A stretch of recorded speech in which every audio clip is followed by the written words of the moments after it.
தீத்துவுக்கு எழுதின நிருபங்கள் 3ஆம் அதிகாரம் 8ஆம் வசனத்தை வாசிக்க கேட்கலாம். இந்த வார்த்தை இப்பொழுது சொல்லப்பட்டிருக்கிற இந்த வார்த்தை உண்மையுள்ளது.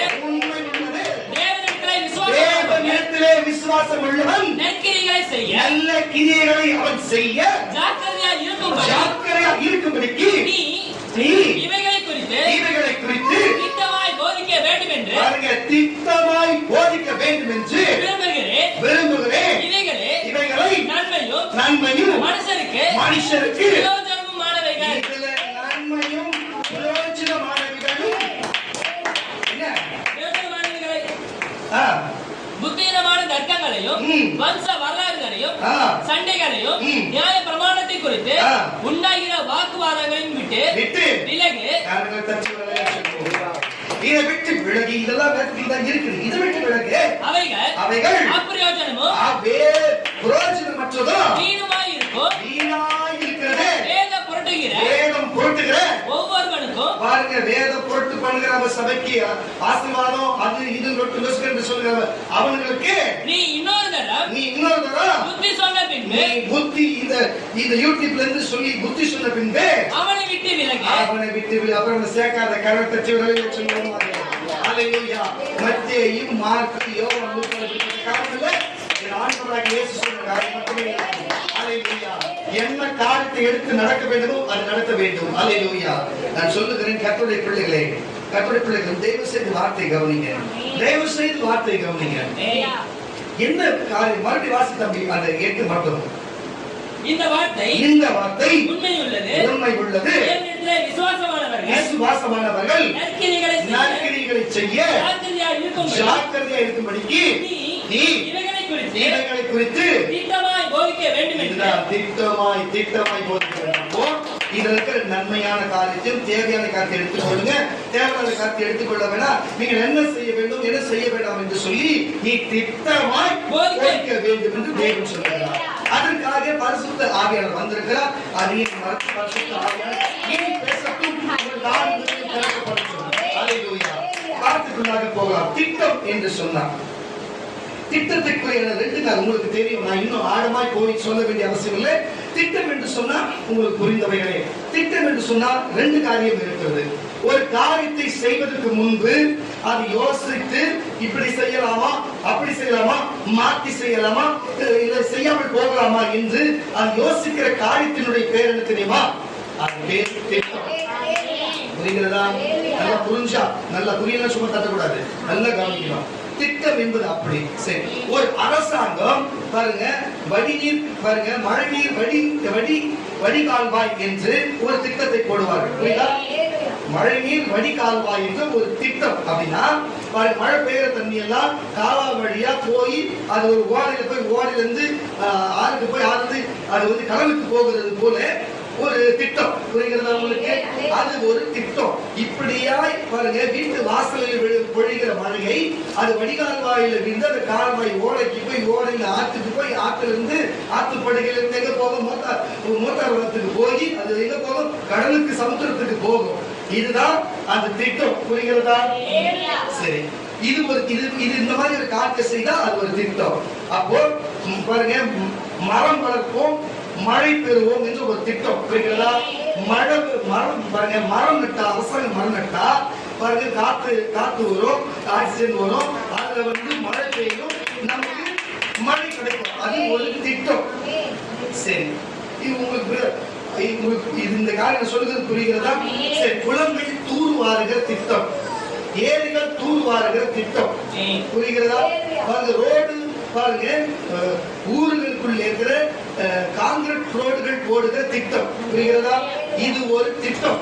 அப்படின்னா ஒரு காரியத்தை ஒரு ஊருக்கு, ஒரு தெருவுக்கு, ஒரு நகருக்கு, ஒரு மாநிலத்துக்கு செய்ய போகிறார்கள் சொன்னா ஒரு அரசாங்கம் ஒரு திட்டம் வைக்கும். இது வந்து செய்ய போகிற காரியத்தை முன்னாடியே அறிவித்து பாருங்க. இப்போ ட்ரெயின் ஒண்ணு வரப்போகுதுன்னு சொல்லியிருக்கிறாங்க. அதுக்கு மெட்ரோ ரயில் திட்டம். புரிகிறதா உங்களுக்கு? மெட்ரோ ரயில் திட்டம் என்று அது கீழே ஏற்கனவே போடுற திட்டம் வேற. உங்களுக்கு புரிகிறதா? திட்டம் என்ற வார்த்தைக்கு அது போல தேவனுடைய திட்டம் என்னவா இருக்குன்னு சொன்னா, இதுல இருக்கிற நல்ல காரியம், நன்மையான காரியம், வரலாறு காட்டு சொல்லாமல் நல்ல காரியத்தை எடுத்து இந்த பிள்ளைகள் மறுபடி வாசி தப்பி அதான் சொல்ல புரியும். இந்த வார்த்தை உண்மை உள்ளது. இது தேவனிடத்திலிருந்து பாருங்க, நம்பிக்கையானவர்கள் நல்ல காரியங்களா பாருங்க. உலகத்திலே பாருங்க அதிகபட்சம் 90 மடங்கு கெட்ட காரியம் இருக்கிறது. 10 மடங்கு தான் நல்ல காரியம். 10 மடங்கும் வேதத்தில் தான் இருக்கிறது. புரிந்து கொள்ளுங்க. அப்போ நல்ல காரியங்களை செய்வதற்கு நீங்கள் உலகத்து கெட்ட காரியத்திலிருந்து ஜாக்கிரதையா இருந்து நல்ல காரியம் செய்யும்படிக்கும் நீங்கள் கேட்டுக்கொண்டிருக்கிற டிவி பார்க்கிற இந்த அமர்ந்து கேட்டுக்கொண்டிருக்கிற நீங்கள் இவைகளை குறித்து பாருங்க, தேவன் என்ன சொல்ற, இவைகளை குறித்து திட்டமாய் இவர்களுக்கு இது எல்லாத்தையும் குறித்தும் நீ திட்டமாய் நாம் என்னென்ன செய்யணும், ஜனங்களுக்கு என்ன செய்யணும், சபைக்கு என்ன செய்யணும், குடும்பத்துக்கு என்ன செய்யணும், ஊருக்கு என்ன செய்யணும், நாட்டுக்கு என்ன செய்யணும், தேவனுக்கு என்ன செய்யணும், தேவன் சொந்தங்கள் என்ன செய்யணும், அந்த திட்டமாய் போதிக்க வேண்டும் என்று விரும்புகிறேன். இவைகளை நன்மையும் மனுஷனுக்கு அவர் சொன்ன திட்டத்தை செய்தா நன்மையும் பிரயோஜனமா இருக்கும். புரிஞ்சு கொள்ளுங்க, நன்மையும் பிரயோஜனமான காரியம் இருக்கிறதா நான் சொல்லுகிறேன் கர்த்தருடைய பிள்ளைகளே. அப்போ இந்த வேத புஸ்தகத்தில் இருக்கிற வசனத்தையும் வார்த்தையும் நீ தெரிந்து கொண்டு இருக்கிற பிரயோஜனத்தையும் இருக்கிற நன்மையும் நீ தெரிந்து கொள்ள வேண்டும் என்று தேவனுடைய திட்டம் என்ன இருக்குது. நான் உங்களுக்கு திட்டமாய் சொல்லுகிறேன், உங்களுக்கு திட்டமாய் போதிக்க வேண்டும். தேவனுடைய திட்டமாய் இருக்கிறது. அல்லேலூயா. தயவு செய்து புரிஞ்சு கொள்ளுங்க. அப்ப திட்டம் என்பது ஒரு காரியத்தை செய்யறதுக்கு முன் யோசனை பண்ணி செய்வதும் ஒரு திட்டம். அப்போ ஒரு காரியத்தை, இது நல்ல காரியம் இல்லப்பா, இங்க போகிறது தீங்கு நடக்கும்பா, இங்க தப்பு நடக்கும்பா, அங்க விபத்து நடக்கும்பா, அவன் கெட்டவர்கள்ப்பா, அவனுக்கு போகாதப்பா, இதை செய்யாதப்பா, இதை செய்யாதப்பா, இது பாவம்பா, இது அநியாயம்பா, இது பாவம் நரகத்துக்கு போற காரியம்பா என்று ஒரு காரியத்தை சொல்லி உங்களுக்கு எச்சரிக்கை கொடுக்கிறாங்கன்னு சொன்னா, அவங்க இதுக்கப்புறம் ஒரு வாட்டி சொல்லிட்டாங்கன்னா திருப்பி சொல்லாம போகிறாங்க என்று சொன்னால் உங்களுக்கு புரியுது. நான் சொல்றேன்னு வச்சுங்களேன், நான் ஒருத்தரை பார்த்து சொல்றேன், இங்க போகாத விபத்து வரும், இங்க போகாத விபத்து வரும்னா ஒரு தடவை சொன்னேன், 2 தடவை சொன்னேன், அங்க போக விபத்து வரும், 3ஆவது தடவை சொல்ல மறுபடியும் போனான்னு வச்சுங்க. நான் அப்படின்னா எப்படி சொல்லுவேன்னா திட்டமா சொல்லிடுவேன். அங்க போனா உனக்கு என்ன ஆச்சுன்னு எனக்கு தெரியாது, திட்டமா. அதுக்கப்புறம் நான் சொல்ல மாட்டேன். இறுதியில அவன் போய் சாவ போறது உறுதி, கை கால் உடை போறது உறுதி. ஒரு நாள் கேட்டவன் போகாம தான் அவன் ஜீவன் சேர்ந்து காக்கப்படுது உறுதி. அப்ப அவனுக்கு திட்டமா சொல்லி இதுக்கு மேல வார்த்தை கிடையாது, திட்டமா சொன்னா அப்போ 2 விதமான திட்டம். செய்ய போற காரியத்தை யோசனை பண்ணி பேசுகிறதும் ஒரு திட்டம், ஒரு வார்த்தை இனிமே சொல்ல மாட்டேன் இறுதியாய் சொல்லுங்க என்று சொல்லுகிறதும் ஒரு திட்டம். 2 திட்டமும் ஒரே திட்டமா இணைந்து தேவன் உங்களுக்கு இந்த நாளிலே இன்றைக்கு நல்ல பிரயோஜனமான நன்மையான காரியத்தை வேத புத்தகத்தில் இருக்கிறது திட்டமாய் அவர்களுக்கு போதிக்க வேண்டும் என்று தேவனுடைய திட்டம் இன்றைக்கு இருக்கிறதுனாலே நான் வந்திருக்கிறேன். இன்றைக்கு இதை கேட்டு ஒழுக்கமாய் நடக்கிறது தேவ சித்தமான திட்டமானா நீங்க வாங்குங்கள். இதை கேட்டு இந்த காதல் விட்டு போக வேண்டியது தேவ திட்டமானா நீங்க அப்படி செய்வீர்கள். அதுக்கு நான் பொறுப்பு எனக்கு பொறுத்து வேலை செய்கிறேன். கேட்கிறது கேட்டு நடக்கிறது உங்கள் திட்டமாக இருக்கிறது. உங்களுக்கு புரிஞ்சுதான் எனக்கு தெரியல, போக போக புரியும் என்று நான் நம்புகிறேன். பாருங்க, வாசிக்க கேட்ட உபாகத்தின் புஸ்தகம் 32ஆம் அதிகாரம் 8ஆம் வசனம். உபாகத்தின் புஸ்தகம் 32ஆம் அதிகாரம் 8ஆம் வசனம். ஏற்கனவே 3:8 32:8 உன்னதமானவர் சுதந்திரமாக பங்கிட்டு கரங்களை தட்டி ஒரு அமைதியாக. தேவனுடைய திட்டம் என்ன? சரி, தேவன் இன்னைக்கு இந்த நிமிஷத்துக்கு இந்த வார்த்தை நீ நன்மையும் பிரயோஜனமாக பெற்றுக்கொள்ள வேண்டும் தேவ திட்டமாக இருக்கிறது. அப்போ ஆதி காலத்திலிருந்து இன்னைக்கு வரைக்கும் பொதுவாக வேத புஸ்தகத்தின் வழியாய் பார்க்கும் பொழுது தேவனுடைய திட்டம் என்னவாக இருக்கிறது?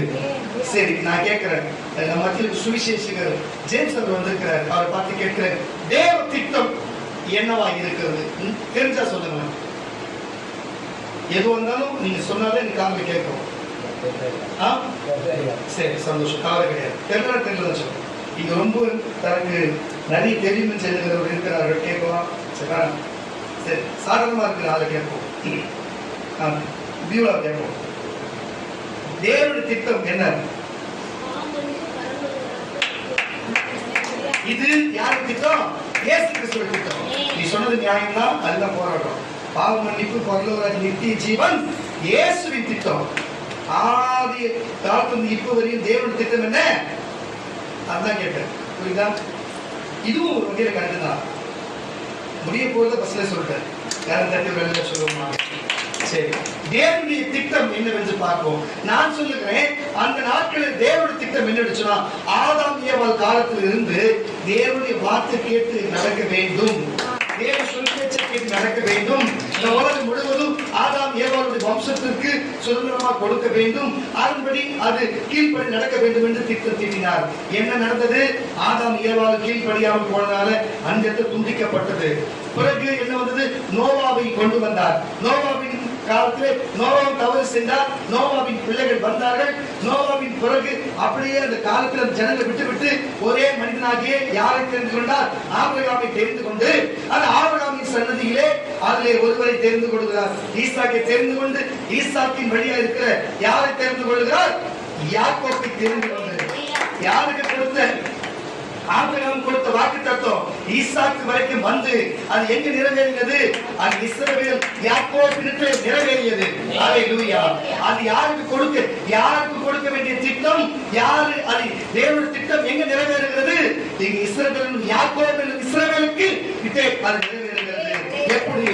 அவருடைய சுதந்திரவாதியா, அவருடைய ஜாதியா, அவருடைய ஜனமாய், அவருடைய வம்சமாய், அவருடைய இனமாய் அதை தேவன் தேர்ந்தெடுத்து அதை தேவன் கொடுப்பேன் என்று சொன்ன வாக்குத்தத்தத்தின்படியே அவர் சுதந்திரிக்க அவர்களுக்கு கொடுக்கிறார். அல்லேலூயா. என்னவா இருக்கிற பிதாவின் திட்டம் எங்கு நிறைவேறுகிறது? யாக்கோபு என்னும் இஸ்ரவேல் இடத்தில் நிறைவேறுகிறது. ஆதாமுக்கு வைத்தது அங்கே திட்டம் இவரத்தில் நிறைவேறுகிறது. இடத்தில் நிறைவேறி இருக்கிறது. சரிதான். இன்றைக்கு வரைக்கும் இவர் கட்டுப்பாட்டில் இருக்குது என்று சொன்னா ஒரு அலையில சொல்லலாமே, இருக்கிற வகையில சொல்லலாமே, இருக்குதுங்க. ஆனால் இஸ்ரவேல் என்ற பெயரை கொண்டு இஸ்ரவேல் நாடும் இருக்கிறது, இஸ்ரவேலர் இருக்கிறார்கள், யூதர்களும் இருக்கிறார்கள். இன்றைக்கு வரைக்கும் அது அப்படியே நிறைவேறி கொண்டிருக்கிறது. வாசிக்க கேட்கிற வசனத்தை உன்னதமானவர் சுதந்திரமாய் பங்கிட்டு ஆதாமின் புத்திரரை என்னப்பா? ஆதாமின் புத்திரரை வெவ்வேறாய் பிரித்த காலத்திலே இஸ்ரவேல் புத்திரருடைய தொகைக்கு தக்கதாய் சர்வ ஜனங்களின் எல்லைகளை உலகத்திலே இஸ்ரவேலர்கள் இருந்தார்கள், அதை காட்டிலும் ஜனங்கள் இருந்தார்கள். ஆனால் உலகத்துக்கு தக்கதாய் சர்வ உலகத்துக்கு எல்லா மக்களையும் எல்லைகளை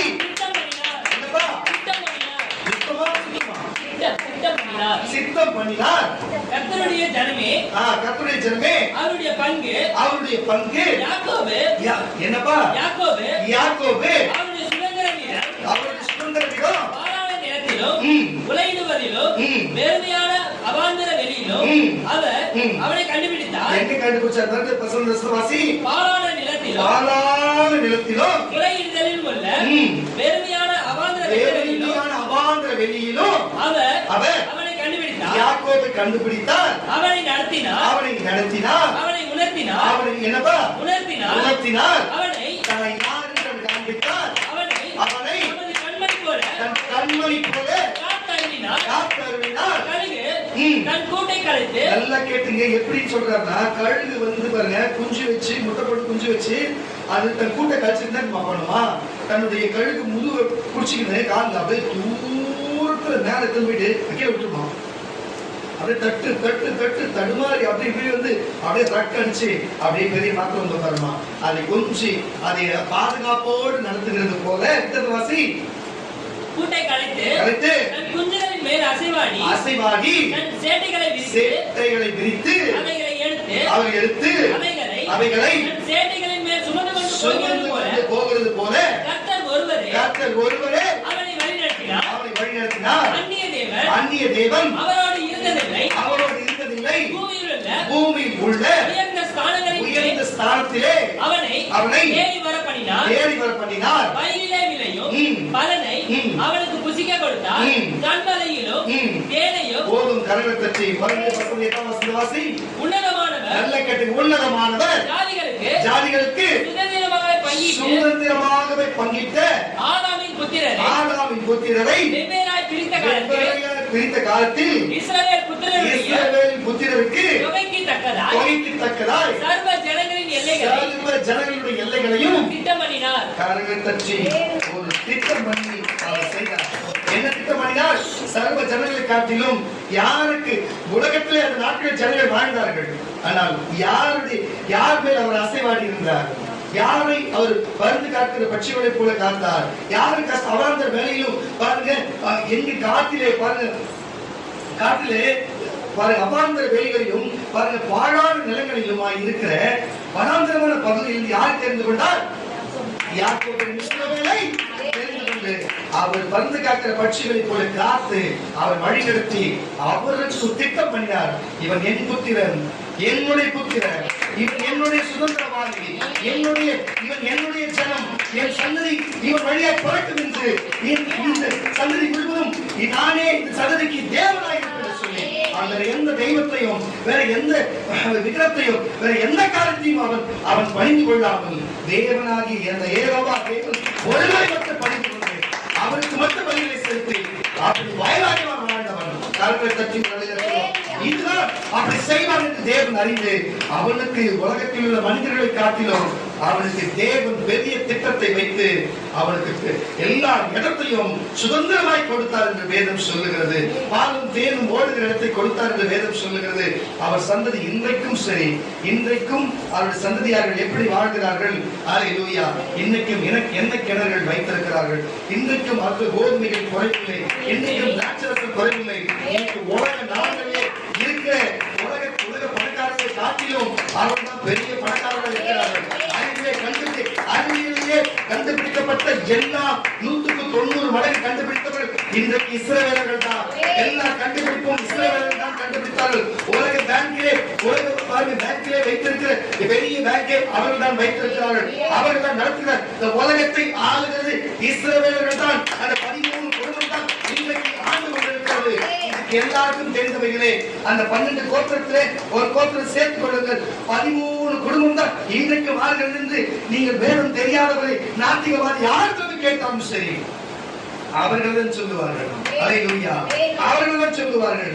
அந்த அவர்களா யூதர்கள் தான் செய்யறாங்கன்னு சொல்லுவார். யூதர்கள் தான் இஸ்ரவேலர்கள். புரிகிறதா? இஸ்ரவேலன் தான் யாக்கோபு. புரிகிறதா உங்களுக்கு? அப்போ தேவன் திட்டம் என்ன? ஆதாம் ஏவாளை என்ன செய்ய தேவன் உருவாக்கினார்? இந்த உலகத்தை பல்கி பெருகி பூமியை ஆண்டு கொள்ளுங்கள் என்று கொடுத்தார். இன்றைக்கு இஸ்ரவேலை பல்கி பெருகி பூமி ஆண்டு கொள்றாங்களா இல்லையா? ஒரு அமைச்சரை நியமிக்க வேண்டும் சொன்னா, அவர் அதிகாரி நியமிக்க வேண்டும் சொன்னா அவங்களுடைய எண்ணம் இல்லாமல் அது அவர்கள் வருகிறதே இல்லை. புரிகிறதா? இன்றைக்கு மோடி அரசியலில் இருக்கிறதுக்கு கூட காரணம் அவர்கள் தான். மோடி இருக்கிறதுக்கு காரணம் அவர்கள் தான். இதை கேட்டு யாரோட எனக்கு சொல்லட்டுமே. அல்லேலூயா. என் தேவனை நிரூபிக்க வல்லவராக இருக்கிறார். அல்லேலூயா. புரிகிறதா? அங்க சொன்ன தேவன் அதை அவர்களுக்கு திட்டமாய் கொடுத்து அவர் நிறைவேற்றினார். சரி, நான் கேட்கிறேன், தேவன் திட்டம் ஆதாம் ஏவத்தில் இல்லையா? இருந்ததுன்னா ஒரு அறிவியலை சொல்லேன், ஒரு அறிவியலை சத்தமா சொல்லேன். தேவகி நீ ஊழியக்காரனா இல்லையா? ஜேம்ஸ் ஊழியக்காரனா இல்லையா? அப்பலையே சொல்லுங்களேன். காதுடன் கேட்க கடவுள் புரிஞ்சுக்கோ. சபைகளிலே சொல்லுகிறதை பரிசுத்த ஆவியானவர் சபைக்கு சொல்லுகிறதை காதுடன் கேட்க கடவுள். புரிகிறதா? புரிஞ்சுங்க. அல்லேலூயா. அப்போ ஆதாம் ஏவாளுக்கு தேவனுடைய திட்டம் இருந்துன்னு சொன்னா ஒரு திட்டத்தை நிறைவேற்றினாங்கன்னா இல்லையா? ஆமாம். அல்லேலூயா. ஏன்னா நிறைவேற்றல. அப்ப உலகத்துல ஒவ்வொரு மனுஷனை குறித்தும் தேவனுக்கு ஒரு திட்டம் இருக்கிறது. ஆனா அந்த திட்டத்தை தெரியாதவே செத்து போகிறான். அந்த திட்டமே தெரியாத அவன் நரகத்துக்கு போகிறான். அந்த திட்டம் தெரிந்தும் கீழ்ப்படியாமல் தேவனை விட்டு போகிறான். நீங்க எந்த கட்டுப்பாட்டு இருக்கு? நீங்க எப்படிப்பட்டவராக இருக்கிறீங்க? தேவன் திட்டம் என்ன?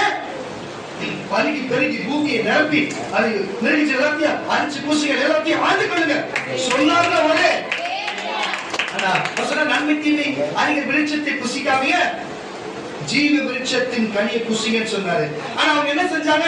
நன்மை தீமை அறிகிற விருட்சத்தை புசித்தாங்களா? ஜீவ விருட்சத்தை புசித்தாங்களா? நன்மை தீமை அறிகிற விசுத்த புஸ்தகம். அப்ப சொல் கேளாமல் போனாங்களா இல்லையா? தேவன் திட்டத்தை விட்டு மாறி போனாங்களா இல்லையா? தேவன் தேவனை விட்டு தோன்றாரா இல்லையா? இதுதான் விஷயம். நீங்களே புரிஞ்சு கொள்ளுங்க.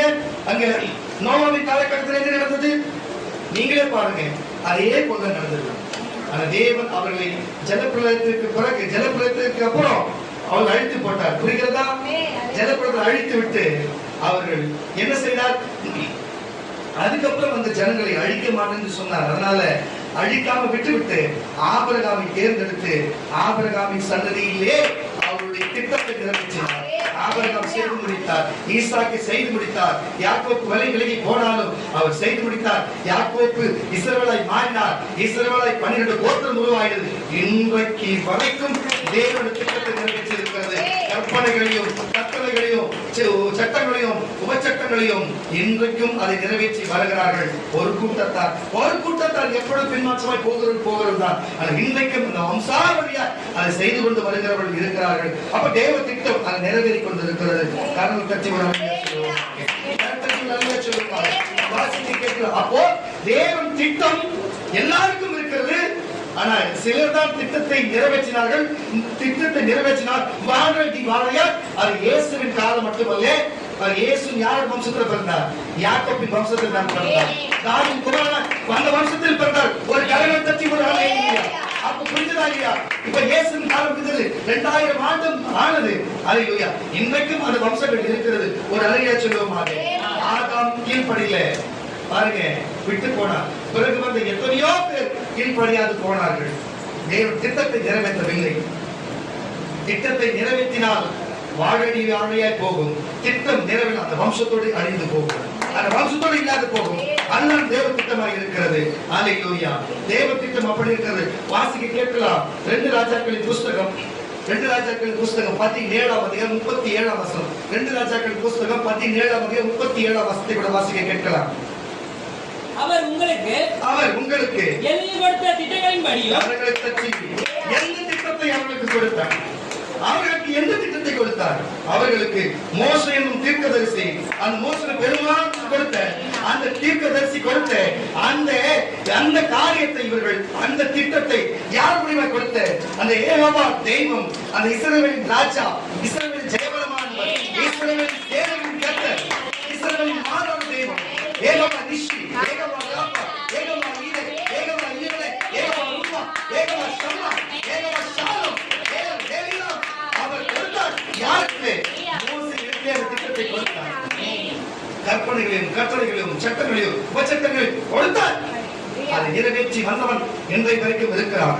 அதை நிறைவேற்றி முடியாமல் பாருங்க, விக்கிரகத்தை ஆராய்த்தவனும் தேவனை விட்டு பின்மாற்றமாய் போனவனும் தேவனுக்கு எதிர்த்து நின்றவனும் அவன் வம்சமும் அழிந்து கொண்டுதான். அது நிகழ்சனமான உண்மை. அதை வழி கீழ்ப்படுத்தவர் இன்னமும் வாழ்கிறதா?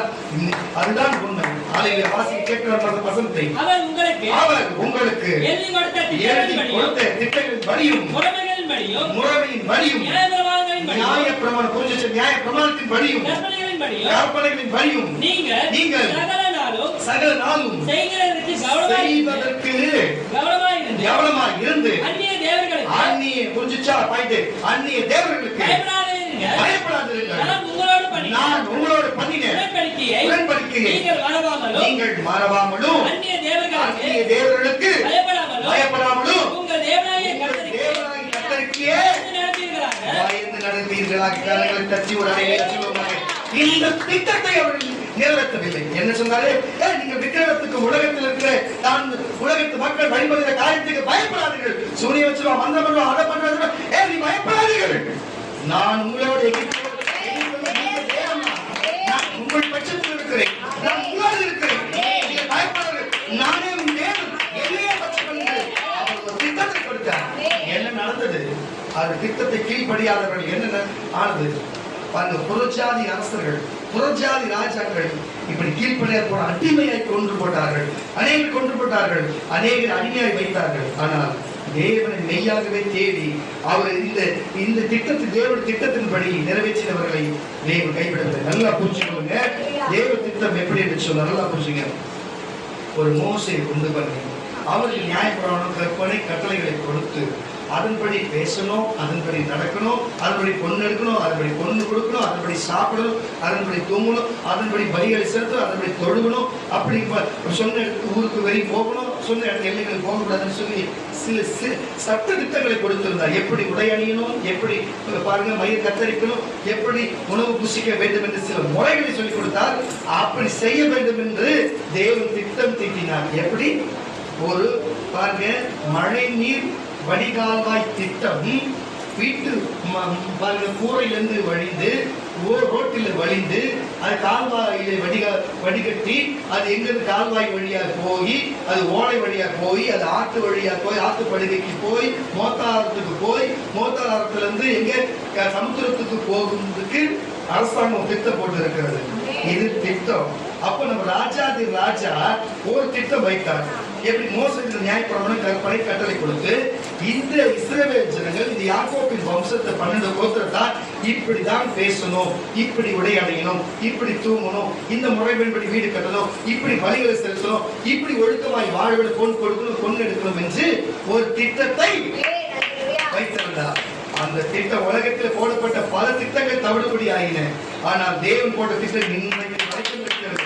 இயேசுவின் காலம் முடிந்து இந்த நம்ம காலம் வரைக்கும் அவர்களிடத்தில் இருக்கிறது. அதை கடைபிடிக்கிறவர்கள் இருந்து கொண்டு இருக்கிறார்கள். புரிகிறதா கர்த்தருடைய பிள்ளைகளே? இப்படிப்பட்ட திட்டத்துக்கு மீறி போனவர்கள் மாண்டு போனார்கள், மரித்து போனார்கள், சிறைப்பட்டு போனார்கள், அடிமையாய் போனார்கள்.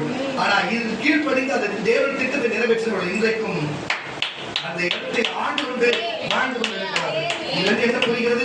தேவ திட்டம் என்னவென்று முதலாவது அறிந்து அந்த திட்டத்தின்படி நம்ம நடந்தா நம்ம சன்னதி வாழடி வாழியா நமக்கு இருந்து கொண்டே இருக்கும்.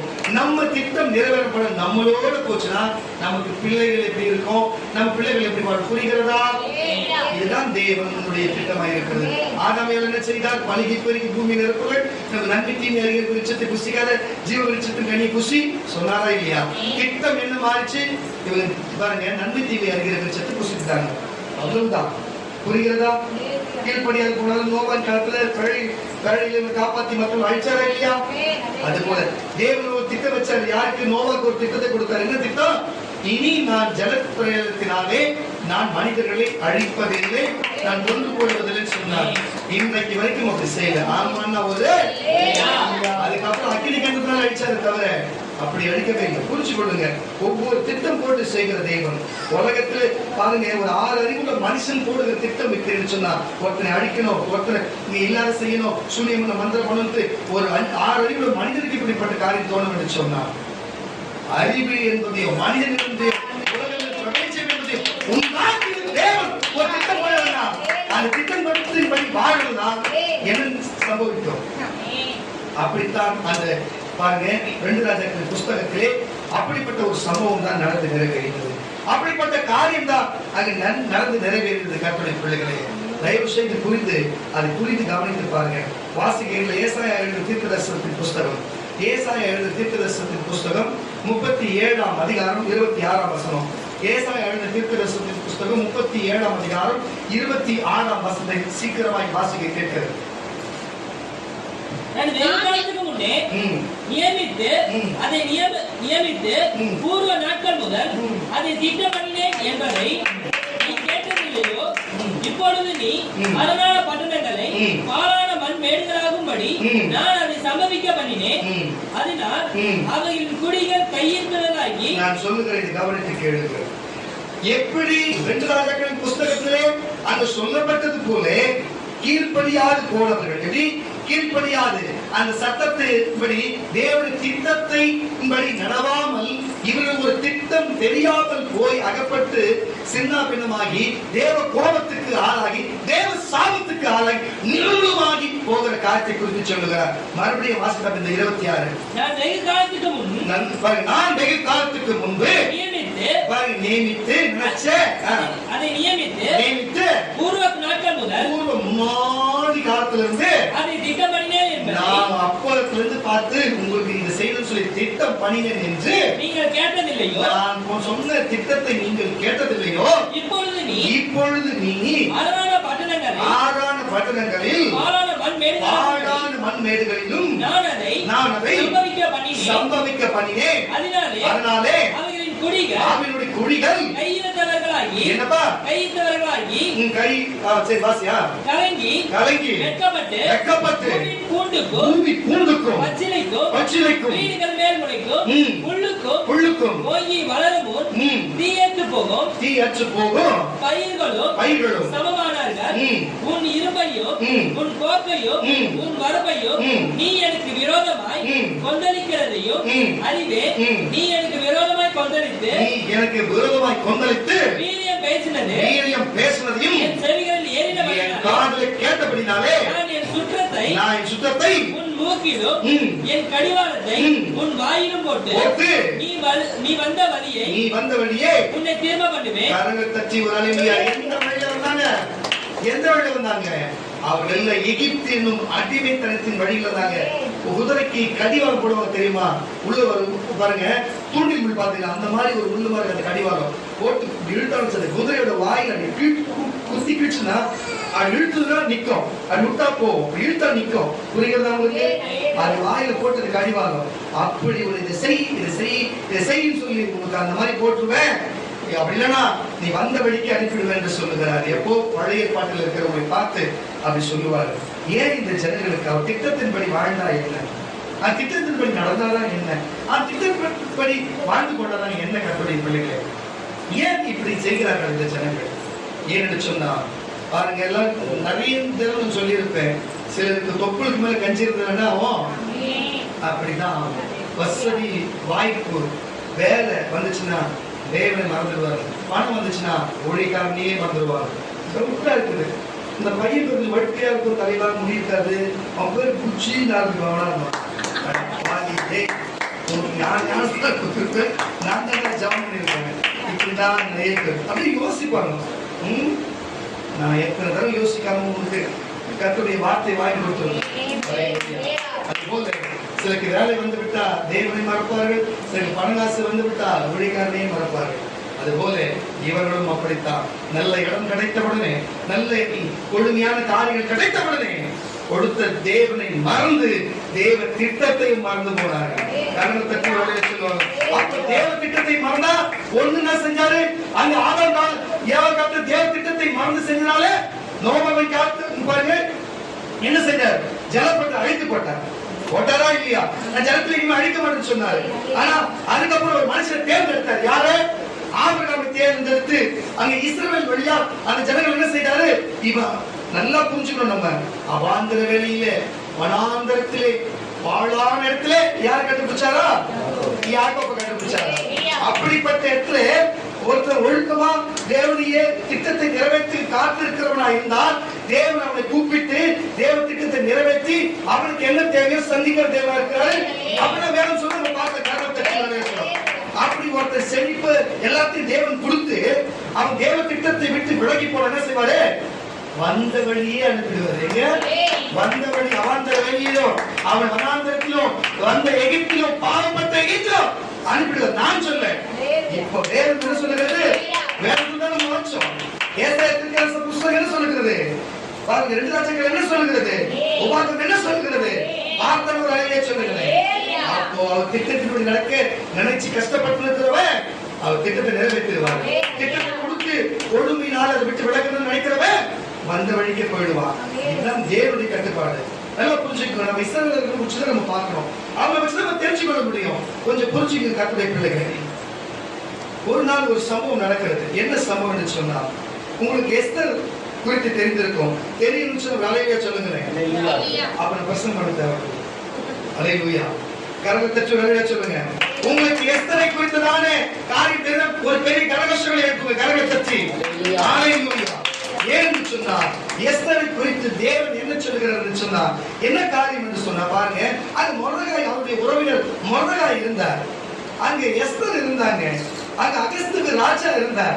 அங்க அகஸ்துவின் ராஜாவின் நாட்களிலே அந்த நாட்டில் என்ன நடக்கிறது சொன்னா அந்த தகப்பன் நாட்டிலும் அவருடைய நாட்டிலும் இஸ்ரவேலர்கள் பெரிய கொடிய காரியங்கள் செய்து தேவ கோபத்துக்கு ஆளாகி தேவனை விட்டு பின்மாற்றமாய் போனதுனால போதே அந்த அந்நிய ராஜாக்கள் என்ன செய்ய சொன்னா, இஸ்ரவேலர்களை கைப்பற்றி எங்கே கொண்டு வருவார்கள், அடிமையாய் அந்நிய தேசத்துக்கு வாலிப பிள்ளைகளையும் சகோதரிகளை கொண்டு வந்து மற்றவர்கள் கொண்டு போட்டு அங்க இருக்கிற எல்லா நகைகளையும் சொத்துக்களை அங்கிருந்து எல்லாத்தையும் பிடிக்கி வந்து அந்நிய ராஜாக்கள் எடுத்துக்கொள்ள அகஸ்தியன் ராஜாவின் தகப்பனுடைய அகஸ்தியன் ராஜாவின் நாட்களிலே கரங்களை தட்டி விடவே சொன்னேன்.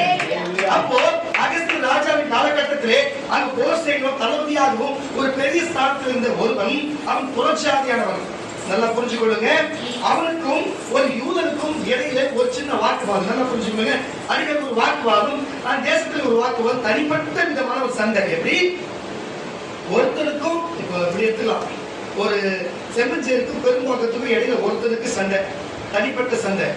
உடனே அவன் தனிப்பட்ட சண்டையை பார்த்து இங்க வந்து செம்மஞ்சேரி கவுன்சிலர்கிட்ட சொல்லி, செம்மஞ்சேரியில் இருக்கிற எல்லா தலைவர்கிட்ட சொல்லி, செம்மஞ்சேரி திரட்டிக்கு போய் அந்த பெரும்பாக்கு முழுவதிலும் போய் அடித்து நொறுக்கி கொளுத்தி அங்க இருக்கிற ஜனங்களை ஓட விட்டா நியாயமாயிடு. அங்க எத்தனை அப்பாவி மக்கள் இருப்பாங்க, எத்தனை கர்ப்பிணி பெண்கள் இருப்பாங்க, எத்தனை சிறு குழந்தைகள் இருக்கும். தேவனுக்காக தன்னை வாழ்க்கை தியாகம் பண்ணி வாழ்கிற எத்தனை பேர் இருப்பாங்க. ஒருவன் பிரச்சனைக்கு அவர்களையும் செய்யலாமா? ஆனா செய்ய நினைத்தாங்க, செய்ய நினைத்தான். என்ன தெரியுமா செய்தா, நீ என்ன ஒரு யூதனை கொல்லவா? நான் ஒரு யூதன், யூதன் என்ற வம்சமே இல்லாத, இஸ்ரவேல் என்ற ஜனங்கள யூதனே இல்லாத, நான் வந்து சுற்றுப்புறத்தில் இருக்கிற தேசத்தில் இருக்கிற அடிமையா மட்டும் இல்ல, நம்ம சுற்றி இருக்கிற எங்களால் சதறி போடுற யூதர்களும் அவர்களை நான் கொன்று போடுவேன் என்று சொல்லி அவன் ஒரு திட்டம் தீட்டினான். என்ன பண்ணா, ஒரு திட்டம் தீட்டினான்.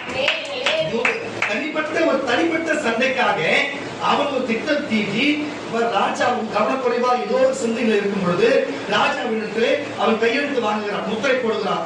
ராஜா அகஸ்தியரே, ராஜாவே, நீங்கள் வந்து இந்த மாதிரி நமக்கு நம்ம தேசத்துக்கு நம்ம படைக்கு விரோதமா இந்த யூதர்கள் தான் ரொம்ப தொல்லையா இருக்கிறாங்க, யூத இடமே என்பதே இல்லாமல் அழிந்து போக வேண்டும் என்று சொல்லி நான் அழிக்க போகிறேன், நீங்கள் எனக்கு வந்து நீங்க இந்த லெட்டர்ல கையெழுத்து போட்டு சொல்லி கையெழுத்து போட்டு அதை வாங்கி கொள்ள பகை தேடி வாங்கிட்டானே வச்சுங்களேன், பகை தேடி கொண்டு இருக்கிறான். நல்லா புரிஞ்சுக்கொள்ளுங்க. அப்போ போர் சேவர்களும் அதை எடுத்து சண்டை போடுகிற அளவுக்கு அந்த யூதர்களுக்கு திராணி இல்லை. ஏன்னு சொன்னா படை இல்லை, உங்களுக்கு படைகள் அடிமையாய் சிதறி ஓடி போனார்கள். இவர்கள் எல்லாரும் கத்திகளும் படைகளை வைத்திருக்கும் போது சாதாரண ஒரு பொதுமக்கள் என்ன செய்ய முடியும்? புரியுதா? ஒரு மிலிட்டரி இடத்துல ஒரு 2 மிலிட்டரி வந்தாங்கன்னா ஒரு பொதுமக்கள் எப்படி சண்டை போட முடியும்? முடியாத ஒரு வகையில சொல்லுங்களேன். அது போல ஒரு சம்பவமாய் நேரிட்டது. அப்போ அந்த காலகட்டத்திலே ராஜாவுக்கு பொன் தேடி கொண்டிருக்கிறார்கள். எந்தெந்த தேசத்திலிருந்தோ பொன் தேடி வருகிறார்கள். ஆனா தேசத்திலே பாருங்க எப்படி அடிமை பெண்களை காட்டுகிறார்கள். ஆனா யூத வம்சத்திலே பிறந்த எஸ்தர் அவர்களிடத்திலே வருகிற எஸ்தரை பாருங்க ராஜாவுக்கு பிடித்து விடுகிறது. எஸ்தரை திருமணம் செய்து ஆயத்தமாகிறது, திருமணம் செய்து விடுகிறார். இந்த சம்பவம் ஒவ்வொருமா நடந்து கொண்டிருக்கிறது. யூதர்களை அழிக்க வேண்டும் என்று சொல்லி ராஜா கேட்கிற, உனக்கு நான் ஏதாவது செய்ய வேண்டும் என்று சொன்னா இடத்தை கேள், நான் உனக்கு செய்கிறேன்னு சொல்லி. அப்பொழுது பாருங்க, நல்லா புரிஞ்சு கொள்ளுங்க, மொர்தெகாய்க்கும் இந்த பொருசேவனுக்கும் ஆகாது, யூதர்களுக்கே ஆகாது. புரிஞ்சு கொள்ளுங்க. அப்ப ராஜாவிடத்திலே தன்னுடைய கணவனாகிய ராஜாவிடத்தில் சொல்லுகிறார், ராஜாவே, இந்த மாதிரி ஒரு துர்த்திட்டம், ஒரு திட்டம் தீட்டி தவறு செய்தவர்களை தண்டிக்கிறது இயல்பு. ஆனால் ஒரு தேசத்தில் இருக்கிற ஒரு குடி மக்களையே அழிக்க வேண்டும் என்று சொன்னா இது என்ன? அவர்கள் நமக்கு அடிமையா இருக்கிறார்கள், சுற்றி திரி அவர்கள் செதறி வேண்டும், அவர்களுக்கு கொள்ள வேண்டும் என்று விரும்பும். அப்படியா? இப்படி நடக்கிறதா? என்ன செய்தார்கள்? எதுவுமே செய்யவில்லை என்று சொல்லும் பொழுது அவர் மன கஷ்டப்பட்டு யார் அதை செய்தான் அவரை கூப்பிட்டு சொல்லி கூப்பிட்டு, இவன் பாருங்க மொர்தெகாய் மேலே கொண்டு மொர்தெகாய் கொள்ள நினைத்தான், யூதரை கொள்ள நினைத்தவனை என்ன செய்தார்கள் என்று தெரியுமா? ராஜா கண்டுபிடித்து அதை கையொப்பப்பட்டதை வாங்கிவிட்டு அவனை கொண்டு போட்டார்கள். எப்படி மொர்தெகாய் கொல்ல வேண்டும் என்று எண்ணினானோ அது மட்டும் யூதரை கொல்ல வேண்டும் அப்படியே கொண்டு போட்டார்கள். நான் சொல்லுகிறேன் கர்த்தருடைய பிள்ளைகளே, அவாந்தர வேளையிலே யாக்கோபை தெரிந்து கொண்டார். அல்லேலூயா. வனாந்தரத்திலே யாக்கோபை தெரிந்து கொண்டார். ஒருவேளை தேவன் திட்டத்தின்படி ஒருவன் கீழ்ப்படிந்து வாழ்வென்று சொன்னார், அவன் அழிவின் விளிம்பில் போனாலும் தேவன் அந்த கைவிடுகிறது. தேவன் அவனை கைவிடுகிறதில்லை. அங்கே ஒருத்தன் செல்வ செழிப்போடு வாழ்ந்தார் என்று சொன்னார், தேவனை விட்டு விலகி தேவனுக்கு பின்மாற்றமாய் போவன் சொன்னார், வந்த வழியை அனுப்பும் தேவன் துணியதில்லை. துணிந்தல் செய்வார்.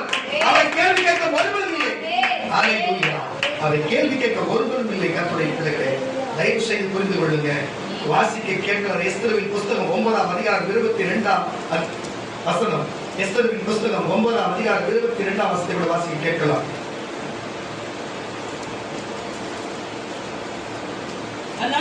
அந்நாட்களில் விருந்துண்டு, பாருங்க, இப்ப ஒரு சம்பவம் நடந்துச்சு. நடந்து அந்த விஷயம் பாருங்க, நல்லா புரிஞ்சுக்கொள்ளுங்க. இந்த போர்சனோட திட்டம் என்னவா இருந்தது? யூதர்களை அழிக்கிறது ஒரு திட்டமாக இருந்தது. இதுல ராஜாவோட திட்டம் என்னவா இருந்தது? இவரை கொன்று போடும் திட்டமாக இருந்தது. அல்லேலூயா. இறுதியில் தீர்க்கதரிசி வார்த்தைகளை கேட்டு எஸ்தரும் மொர்தெகாயும் அங்க இருக்கிற மக்களும் என்ன செய்தார்கள் தெரியுமா? கர்த்தருடைய பிள்ளைகளே, நல்லா கவனித்து பாருங்க. இந்த நாளில் யூதர்கள் தாக்கப்பட்டார்கள் என்று சொல்லி, இது என்ன மாதம்?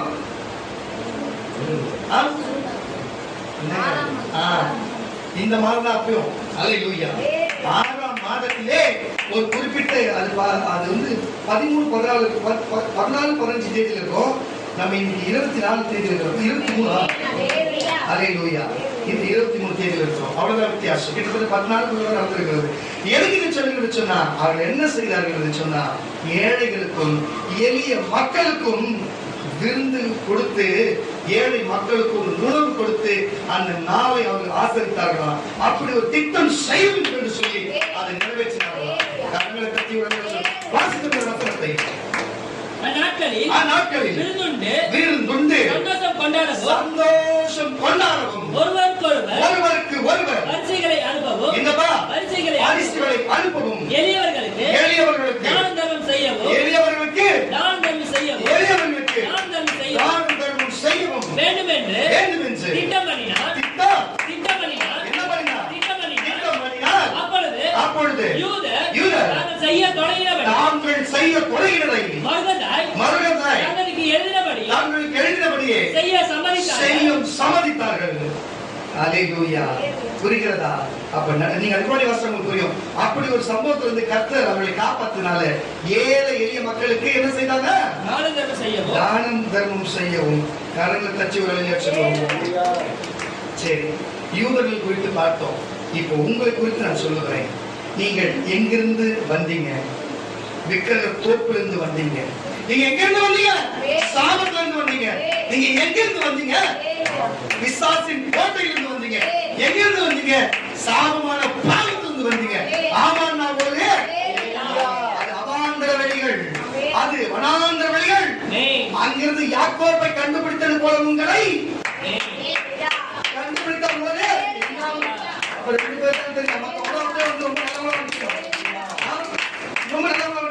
உங்களுக்கு கேட்கறது என்ன ஒரு இயேசுவை தவிர ஒரு சொல்றேன். அல்லேலூயா. இயேசுவை தவிர யாரும் கிடையாது. அப்ப நீங்களும் நானும் பாவம் சாபம் அழிவுல தான் வந்தோம். எகிப்தின் அடிமைத்தனத்துல தான் வந்தோம். இன்றைக்கு அல்லேலூயா இன்றைக்கு வந்த நம்ம அல்லேலூயா யாருக்காக தான தர்மம் செய்கிறோமா? புரிஞ்சுப்பாரு. அந்த நாளை குறித்து, நீ ஞானஸ்நானம் எடுத்த நாளை குறித்து, நீ சபைக்கு ரட்சிக்கப்பட்ட நாளை குறித்து ஒரு நாள் மனதை வைத்து, என்னைக்குனா ஒரு நாள் நீ சரி அந்த நாளை கொடு, அதெல்லாம் உங்க ஞாபகம் இருக்காது ஐயா போது. என்னைக்குனா ஒரு தான தர்மம் என்ன கொடுத்துக்கிறியா? ஒருத்தருக்கு சோறு வாங்கி கொடுத்துக்கிறியா? பிச்சைக்காரனுக்கு ₹1 பிச்சை போட்டுக்கிறியா? நீ தான தர்மம் கொடுத்துக்கிறியா? நீ யாருக்கும் உடை வாங்கி கொடுத்துருக்கிறியா? எங்க புதுசுதாங்க போட்டு இந்த பழசு கொடுத்தா கூட நல்லதாங்க. பாரு கடையில வாங்கி தான் கொடுங்க. நீ சாப்பிட்டு பாருங்க, சாப்பிட்டு வீட்டுல மீதம் இருந்தா அதை கொடுத்தா கூட பரவாயில்லைங்க. புரியுதா இல்லையா? நீ கொடுத்துக்கிறியா? தான தர்மம் பண்ணிக்கிறியா? பண உதவி செஞ்சிருக்கிறியா? பொருள் உதவி செஞ்சிருக்கிறியா? உணவு உடை உதவி செஞ்சிருக்கியா? யாருக்குன்னா ஜபமாச்சு பண்ணிருக்கிறியா? பண்ணிருக்கிறியா? மொர்தெகாயும் அங்க எஸ்தரும் அவங்களுடைய தாய் நாட்டில் இருக்கிற அவங்களுடைய இன மக்கள், அவங்க ரத்த சொந்த மக்களுக்கு அப்படி ராஜா காப்பாற்றினாலே அந்த நாளை அவன் என்ன செய்திருக்கிறான்? அந்த நாளை என்ன செய்திருக்கிறான்னு சொன்னா எல்லாருக்கும் தான தர்மம் செய்ய வேண்டும் என்று சொன்னார். நீ 23 இந்த வாசி. அப்பொழுது யூதர்கள் செய்ய தொடங்கினபடியும் எழுதினபடியும் செய்ய சம்மதித்தார்கள். அமெரிக்காவின் குமாரனாகிய ஆகான் என்னும் ஆகானியர் 21 வாசிடா. வருஷந்தோறும் ஆகார் மாதத்தில் 14-15 தேதிகளை யூதர்கள் தங்கள் பகைஞருக்கு நீங்களாக்கி இளைப்பாறுதல் அடைந்த நாளை அவர்கள் சந்தோஷமாகவும் அவர் துக்கம் மகிழ்ச்சியாகவும் மாறின மாதமாகவும் ஆசரித்து ஆசரித்து அந்த நாட்களை விருந்துண்டு சந்தோஷம் கொண்டாடவும் ஒருவருக்கு ஒருவர் பரிசுகளை அனுப்பவும் எளியவர்களுக்கு தானம் தர்மம் செய்யவும் வேண்டும் என்று திட்டம் பண்ணினார். கரங்களை தட்டி ஒரு அலையை சொல்லுவாங்க. நீங்கள் அப்படி செய்திருக்கிறார். ஏழைக்கு இறங்கிட்டீங்களா? ஏழைக்கு இறங்கிட்டீங்களா? உங்களில் சிறுவனுக்கு எதை செய்யணும் எனக்கே செய்தீர்கள், எதை செய்யாதிருந்தீரோ எனக்கு செய்யாதிருந்தீங்க. புரியுதா? உங்களில் சிறியவர்களுக்கு எதை நீங்கள் செய்யாதிருந்தீரோ அதை எனக்கு செய்யலன்ற. அப்ப செய்தா அவர் செய்தீங்கன்னு அர்த்தம். ஏழைக்கு இறங்குறவர் கொடுங்கள். தான தர்மத்தை நீ பண்ணிருக்கிறியா? உணவு கொடுத்துக்கிறியா? உடை கொடுத்துக்கிறியா? பணம் கொடுத்துருக்கிறியா? பொருள் கொடுத்துருக்கிறியா? என்ன செய்திருக்க? ஜபித்திருக்கிறியா? உன்னை எகிப்தின் உலகத்தில் அடிமைத்திலிருந்து மீட்டாரே, உன்னை பீலி சூனிய மந்திரக்கட்டிலிருந்து உன்னை மீட்டாரே, உன்னை சாவின் விளிம்பிலிருந்து மீட்டாரே, சாபத்திலிருந்து மீட்டாரே, உன் பழைய அசுத்த வாழ்க்கையிலிருந்து மீட்டாரே. நீ அதை நினைச்சதான் செஞ்சிருக்கிறியா? இல்ல நம்ம நினைச்சவர் நம்ம பின்னாவரம் நல்லா இருக்கு ஒரு நாள் சபைக்கு வந்துக்கிறியா? உன்னை யோசனை பண்ணிப்பாரு. தயவு செய்து இதுதான் தேவனுடைய திட்டம். ஒரு மொர்தெகாய் ஒரு திட்டத்தை வைத்திருக்கிறார். இன்றைக்கு தீர்க்கதரிசி அப்போஸ்தலனாகிய இதோ அருள்ராஜ் ஒரு திட்டத்தை வைக்கிறேன். இயேசுவின் நாமத்தினாலே ஏழைக்கு உதவி செய்யுங்க. ஏழைக்கு உதவி செய்யுங்கயா. முடிஞ்ச கையில காசு கொடுங்கயா, உன் பணத்தை கொடுங்கயா, சாப்பாடு கொடுங்கயா, வஸ்திரத்தை கொடுங்கயா, இல்ல ஜெபம் பண்ணுங்கயா, கொஞ்சம் உதவி செய்யுங்கயா. கர்த்தர் உங்களுக்கு ஏன் என்று சொன்னா, நீ எகிப்தின் வாழ்க்கை அடிமையிலிருந்து வந்த, உங்க கொள்ளை நினைச்ச கையிலிருந்து தப்பித்த, இனி நீ இயேசு கிட்ட வந்து நல்லா இருக்கிற என்று நினைச்சு கொண்டு அதை செய்தியா என்று கர்த்தர் சொல்லுகிறார். அல்லேலூயா. எப்படி யாக்கோப்பு, நீ பாருங்க, யாக்கோப்பை போல நீ அவாந்தர வெளியிலும், நீ பாருங்க வனாந்தர வெளியிலும், நீ கஷ்டப்பட்ட வெளியிலும் உன்னை தேவனுடைய திட்டம் என்னதென்று யாக்கோப்புக்கு தேவன் அறிவித்தபடி அந்த திட்டத்தின்படியே அவர் நடந்து வந்தபடினாலே தேவன் அவர் சந்ததி இன்றைக்கு வரைக்கும் தேவன் சொன்ன திட்டத்தின்படியே நிறைவேற்றி வருகிறார். நம்ம வந்திருக்கிறியே சகோதர சகோதரியே ஜேம்ஸ், தேவன் உனக்கு வைத்த திட்டம் உனக்கு தெரியுமா தெரியாதா? அல்லேலூயா, அல்லேலூயா. பாருங்க விக்கி, பாஸ்டர் விக்கி, உங்களுக்கு தெரியுமா தெரியாதா? எல்லோரா கேட்டு தெரிந்து கொள்ளுங்க. வந்திருக்கிற ஊழியம் செய்கிற பிள்ளைகளே, தேவ திட்டம் என்னவென்று தெரியுமா உங்களுக்கு? இந்த விசுவாசி சகோதர சங்கம் அமர்ந்திருக்கு, உங்களுக்கு திட்டம் தெரியுமா? இந்த டிவி பார்க்க, யூடியூப்ல பேஸ்புக்ல பார்க்கிறேன், உங்களை பார்த்து கேட்கிறேன், தேவன் உங்களுக்கு கொடுத்த திட்டம் என்ன? தேவன் உங்களுக்கு கொடுத்த திட்டம் என்ன? மத்தேயு, மார்க்கு, யோவான், லூக்கால் சொல்லப்பட்ட இந்த புஸ்தகத்தை இருக்கிற நன்மைகளை நீங்கள் அறிந்து கொள்ளும்படிக்கு இந்த திட்டமாய் அவர்கள் போதிக்க வேண்டும் என்று தேவனிடத்தில் சொன்னார். நீங்கள் திட்டமாய் கேட்க அதன்படி நீங்கள் திட்டமாய் நடப்பீர்கள் என்று அவர் விரும்புகிறார். அதுதான் அவர் திட்டமாய் இருக்கிறது. அதிலே ஏழைக்கிறவர்கள் கர்த்தருக்கு கடை கொடுப்பார் என்று அதிலே மத்தேயு, மார்க்குல இரண்டாவது இருக்கிறது. அந்த அவர் கொடுத்த திட்டத்தின்படி நடந்து கொள்ளுங்க கர்த்தருடைய பிள்ளைகளே. அல்லேலூயா. இதைத்தான் தேவன் விரும்புகிறார். அவரை விட்டு பின்மாற்றமாய், அவரை விட்டு விலகி போகிறவன் வந்த வழி மறுபடியும் போகிறான் என்று வேதம் சொல்லுகிறது. போகிறா பழைய விக்கிரகம், பழைய சூனியம், பழைய மந்திரம், பழைய சாபம், பழைய வாழ்க்கை, பழைய உலகம் தேவையா உனக்கு? யாக்கோபை பாரு, யாக்கோபை பாரு, அவர் எப்படி வந்தாரோ அதன் வழி வா. பாருங்க எஸ்தர், பாருங்க எஸ்தரை பாரு, எஸ்தரை பாரு, என்ன நடந்தது? மொர்தெகாயை பாரு, அகஸ்தியரை பாரு, என்ன நடந்தது? தன் சொந்த ஜனத்துக்காக என்ன செய்தார்கள்? போய் பரிந்து பேசினார்கள். முடிவில் சொந்த ஜாதி ஜனம் காக்கப்பட்டது. எவ்வளவு கொள்ளைத்தனம் அவன் ஒன்று கொள்ளப்பட்டான். அதுபோல உன் ஜாதி ஜனம் காக்க, உன் நண்பர்கள் உறவுகள் காக்கும் படிக்கு நீ அந்த ராஜாதி ராஜா இடத்திலே நீ போய் பரிந்து, நீ தான் மனவாட்டியாச்சு. எப்படி அகஸ்தியர் ராஜாவுக்கு எஸ்தர் மனைவியா இருந்தது போல நீ ராஜாதி ராஜா இயேசு கிறிஸ்துவா நீ மனவாட்டியாகி நீ மனைவியா இருக்கிறாயே. அப்ப உன் ஜாதி ஜனத்துக்கு சொல்ல, ஏ ராஜா பிசாசு அவர்களை கொல்ல வகைப்படுற சாமி நீங்க தான் கொஞ்சம் உதவி செய்ய சொல்லி, அப்ப பிசாசு அவரை தூக்கில தொங்க விட்டு அவன் தலையை நசுக்கி போடுவார். உன் ஜாதியை காக்கப்படும், உன் குடும்பம் காக்கப்படும், உன் குடும்பம் காக்கப்படும், உன் சபை காக்கப்படும். என்ன விசுவாசம் கேட்டு அது பழைய ஏற்பாட்டுக்கு உங்களுக்கு சொன்ன புதிய ஏற்பாட்டு கொஞ்சம் புரிஞ்சு கொள்ளுங்க கர்த்தருடைய பிள்ளைகளே. உங்களுக்கு தெரியுமா என்ன திட்டம் சொல்லி பாருங்க. சாமுவேல் ஜேம்ஸோட தேவன் திட்டம் என்ன தெரியுமா?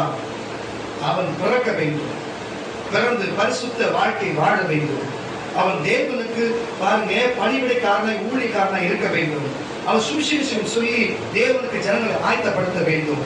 இது தேவ திட்டம். பரிசுத்தமா வாழ்ந்து காமன் பொதுவான காரியம் அவர் திட்டம். அது இன்றைக்கு அவர் பாவ வாழ்க்கையில் ஈடுபட்டாலும் சரி, கரெக்டான நேரத்திலே மறுபடியும் கர்த்தர் வாய்ப்பை கொடுத்து யாக்கோபு எப்படி நீங்களை ஆசீர்வதிக்க விட்டால் ஒழிய நான் உங்களை விடுவதில்லை என்று சொல்லி தேவனோடு யுத்தம் பண்ணி தேவனோடு அவன் யுத்தம் பண்ணி இறுதியிலே யார் ஜெயிச்சது? யாக்கோபு ஜெயிச்சது போல அல்லேலூயா இவரும் ஜெயித்தார். அல்லேலூயா அல்லேலூயா. யாக்கோபுக்கு இன்னொரு பேர் ஜேம்ஸ்னுக்கு தெரியும்ல? தெரியல. அல்லேலூயா அல்லேலூயா. ரெண்டு யாக்கோபு இருக்கிறது பாருங்க. ஜேம்ஸ்னு இருக்குது, ஜேக்கப்னு இருக்கிறது. புரியுது? நம்ம இந்த யாக்கோபு எடுத்துப்போம். எதுக்கு இதை சொல்லுகிறது சொன்னா, ஜெயித்தது அந்த திட்டம் தேவ திட்டம்னாச்சு நிறைவேறா. இன்னைக்கு அது நிறைவேறணும். வாழ்க்கை பரிசுத்தமாச்சா? அல்லேலூயா. இதுதான் தேவ திட்டம். பாருங்க, பாஸ்டர் விக்கி அப்படித்தான். தேவ திட்டம் என்ன? அவர் திருமணம் ஆகணும், அவருக்கு பிள்ளைகள் பிறக்கணும், அவர் தேவனுக்காக தன்னை தாழ்த்தி தேவனுக்காக பணிவிடைக்காரனாய் ஒரு ஊழியக்காரனாய் ஒரு போதனாய் இருந்து தேவனுக்கு ஊழியம் செய்யணும். தேவனுக்கு திட்டம் நிறைவேறுகிறதா இல்லையா? நீங்க எல்லாம் எப்படி எந்த திட்டத்துல இருக்கீங்க? நீங்க என்ன திட்டத்துல இருக்கீங்க? பரிசுத்த வாழ்க்கை வாழ்றீங்களா? நீதிமன்றம் நடக்கிறீங்களா? சபையில் சொல்லுறபடி கேட்கிறீங்களா? தீர்க்க வார்த்தை கேட்கிறீங்களா? வேத வசனத்தின்படி நடக்கிறீங்களா? உத்தமமா இருக்கிறீங்களா? ஒழுக்கமா இருக்கிறீங்களா? அல்லேலூயா. எத்தனையோ பேர் கர்த்தர் எத்தனையோ திட்டத்தை வைத்திருக்கிறார். ஆனா நான் சொல்லுகிறேன், இன்றைக்கு தேவ திட்டத்தை நீ இழந்து நீ பின்மாற்றமாய் போய் நீ சீரழிஞ்சு நிற்கிறதை இந்த ஜனங்கள் காப்பார்கள். இந்த ஜனங்கள் காண்பார்கள். என்று சொன்னால் அவர் திட்டத்தை விட்டு விலகி விட்டார். அவர் திட்டம் வேறவா இருந்தது. ஆனா நீ அவர் திட்டத்தை விட்டு விலகி போனதுனாலே நீ சீரழிஞ்சு வெளியே நிற்கிறதை இந்த ஜனங்கள் பார்ப்பார்கள். அதுதான் தேவ திட்டம். ஏன்னா அவர் திட்டத்தை விட்டு எப்படி பாருங்க, ஆதாம் வெளியே போனாலும் ஏவாள் வெளியே போனாலும் அது போல் நீ போனபடியினாலே தேவ திட்டம் வாழ்க்கையில் நிறைவேறுகிறது இல்லை. அல்லேலூயா. நீ கெட்டு சீரழிகிறதை இந்த ஜனங்கள் பார்ப்பார்கள். அல்லேலூயா. நீ வந்த வழிக்கே போவாய், நீ வந்த வழிக்கே போவாய். அதுதான் இது நிறைவேறுகிற போற காரியம். அல்லேலூயா. மறுபடியும் சொல்லுகிறேன், இன்றைக்கு வராதவர்களுக்கு ஒரு காரியத்தை சொல்லுகிறேன். அவர்கள் தேவ திட்டம் என்பதும் அவருக்கு தெரியாது இருக்கும். அவர்கள் என்ன செய்ய வேண்டும் என்று அவர்களுக்கே தெரியாது இருக்கும். அவர்கள் அவுத்து விட்ட மாடை போல, கழிவாக போடாத குதிரையை போல அவர் பாட்டு போக்கு சுத்தி கொண்டு இறுதியிலே கசாப் கடைக்கு தான் போவார்கள். புரிந்து கொள்ள கரங்களை கட்சி ஒரு அலையில சொல்லுங்க, கரங்களை கட்சி ஒரு அலையில சொல்லுங்க. அந்த கட்டி வைத்து ஆடியோ மாடியோ மந்தைக்குள்ளாகவும் பாருங்க பட்டிக்குள்ளாகவும் தொழுத்துக்குள்ளாகவும் இருக்கிற ஆடுகள் எப்படி இருக்கும், மாடு எப்படி இருக்கும்? அது காக்கப்பட்டு கொழுமையான அது தன் எஜமான காக்கப்பட்டு குதிரைகளுக்கு பராமரிப்பு செய்து கழிவாறு போட்டு அது பிரயோஜனப்படும். கரங்களை பற்றி சொல்லுவாங்க. இப்படிப்பட்ட காரியம் இருக்கிறது. தயவு செய்து சொல்லுகிறேன், கர்த்தர் உங்க தீர்க்கதரிசனம் பல காரியம் பேசியிருக்கலாம், சொப்பனத்தில் பல காரியம் பேசலாம், ஊழியர்கள் பல காரியம் பேசியிருக்கலாம், வேத வசனத்தின் மூலமா உங்களுக்கு எத்தனை காரியம் பேசியிருக்கலாம். உன் வாழ்க்கையில தேவன் வச்சிருக்க என் மகன் சொன்னபடியே ஒரு காரியத்தை சொல்லுகிற தேவன் உங்களுக்கு வச்ச திட்டம் பாவ மன்னிப்பு, பரலோக ராஜ்யம், நித்திய ஜீவன். இது உலகத்துல எல்லாருக்கும் இயேசு கிறிஸ்து வச்ச திட்டம். யார் வச்ச திட்டம்? இயேசு கிறிஸ்து வச்ச திட்டம். நீ என்ன திட்டம்? அப்போஸ்தலர் பவுல் என்ன செய்து கொண்டிருந்தார்? கிறிஸ்தவர்களை அழிக்க போனவர் இறுதியிலே அப்போஸ்தலனாய் மாறி ஊழியக்காரனாய் இயேசுவுக்காக தன் ஜீவனை கொடுத்து தன் ஊழியத்தை செய்தார். அதுதான் தேவ திட்டம் நிறைவேறியது. நீ எப்படி இயேசுக்காக வாழ போறியா? பரிசுத்த வாழ்க்கை வாழ போறியா? உத்தம வாழ்க்கை வாழ போறியா? நீதியின் வாழ்க்கை வாழ போறியா? கீழ்ப்படிதல் வாழ்க்கை வாழ போறியா? என்ன வாழ்க்கை வாழ போற? மறுபடியும் வந்த இடத்துக்கு போக போறியா? வந்த இடத்துக்கு போன ஓய்வு பண்ணிட்டோட நீ எவ்வளவு நாள் உட்கார்ந்தாலும் சரிங்க, நீ வந்த வழிக்கு போகிறது உறுதி. அதை மாற்றிக்கிறதே கிடையாது. அது உறுதி. நீ எத்தனை கண்ணீர் விட்டு ஜோக் விட்டாலும் சரி, எத்தனை கவலை கண்ணீர் மாதிரி நீ பண்ணாலும் சரி, தேவன் உன்னை பாருங்க வாந்தி பண்ணுகிறார். வாந்தி எடுத்தா நீ 1 லட்சம் ரூபாய் கொடுத்தா நீ சாப்பிடுங்க வாந்திய? நாய் சாப்பிடுற என் தேவன் நாய் இல்லை. உன்னை வாந்தி பண்ணிட்டார். நீ குளிர் மிஞ்சி அனல் மிஞ்சி இருந்த பண்ணினாலே நீ விதவிதமா இருந்து உன்னை வாந்தி பண்ணி போட்டார். ஒண்ணு குளிராத ஓடினோம், நீ இல்லைன்னு சொன்ன அக்கினியான தேவன் நிக்கணும். ஒண்ணு பாகா தேவன பாகாலை போ பாகல் கிட்ட தேவனை கத்த தேவன் அவரை பணிந்து கொள்ளணும். ஹalleluya. கரங்களை தட்டி வரவேற்று சொல்லுங்க. தயவு செய்து புரிந்து கொள்ளுங்கள் கர்த்தருடைய பிள்ளைகளை. இப்போ உங்களுடைய திட்டம் என்ன? இப்போ சாமுவேல் ஜேம்ஸ் சுவிசேஷகர் பாஸ்டர் விக்கி அவர் ஒரு போதகர், நான் என்ன கர்த்தர் அப்போஸ்தலனாய் தேர்ந்தெடுத்திருக்கிறார். அல்லேலூயா. நீங்க எல்லாம் யாரு? நீங்கள் யார் என்று நீங்களே புரிந்து கொள்ளுங்கள். உங்களை எந்த வேலைக்கு தேவன் காரணம் இல்லாமல் சபைக்கு அழைக்கவில்லை, காரணம் இல்லாமல் தெரிந்து கொள்ளவில்லை. பாருங்க, நேரத்துக்கு வருகிறதோ தேவைக்கு வருகிறதோ தேவைக்கு தேவன் தேடுகிறதுலாம் அது வெள்ளிக்கிழமையோட போகுது. அது வெள்ளிக்கிழமை பாச்சு ஞாயிற்றுக்கிழமை வரும் அப்படி இல்ல. தேவ திட்டத்தின்படி வாழ்கிறவங்க, தேவ திட்டத்தில் நடக்கிறவங்க, தேவ திட்டம் என்னது என்று தெரிந்து கொண்டு வாழ்கிறவங்க. நீங்க அது வாழ்றவங்க நான் நம்புறேன். நீங்களே ஒரு புரிஞ்சு கொள்ளுங்க. அல்லேலூயா. புரிஞ்சு கொள்ளுங்க. வெள்ளிக்கிழமை வேற, ஞாயிற்றுக்கிழமை வேற. புரிஞ்சு கொள்ளுங்க. கர்த்தருடைய பிள்ளைகளே, வாசிக்க கேட்கலாம்.